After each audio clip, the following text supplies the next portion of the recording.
Hello everyone, my name is Christina Watkins, and at the University of Florida, I am a PhD candidate of entomology, which means that like all of us here, I spend a lot of time in insect collections.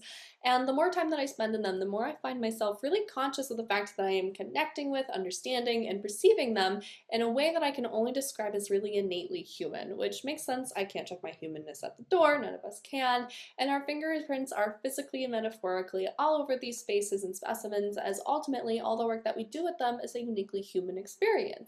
And this humanity is something that I think collections have really begun to recognize as a valuable tool during outreach, as it allows us to utilize this sort of human self-centeredness in a way that forges connection with the average person.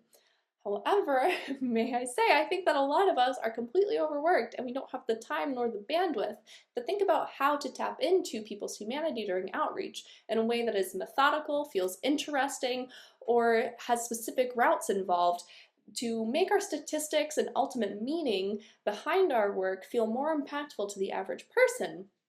So, I have done the work for us and I have created a resource that I believe to be pretty comprehensive of all of the ways that we can tap into people's humanity during our entomological outreach.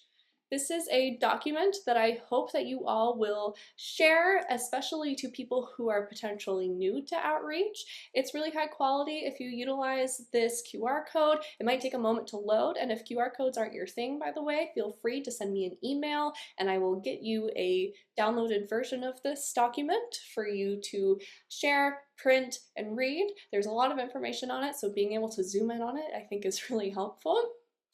And this document outlines the sort of big picture ways that we can tap into humanity during outreach.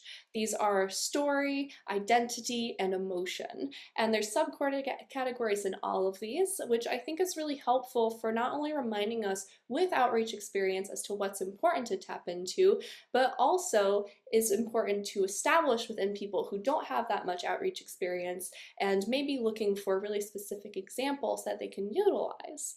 And I do provide many of those specific examples. For each one of those big picture and big picture subcategories, I provide examples that are both inexpensive or can be made into something very involved, whether that be time-wise or financially.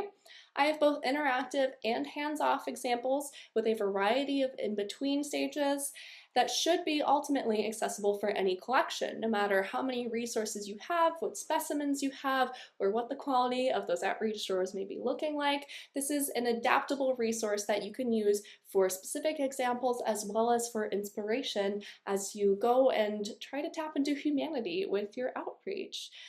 And so, though I don't have time to go over the entire document, here it is, and I hope that you download it, share it, enjoy it, and get a lot of use out of it. And thank you all so much for listening.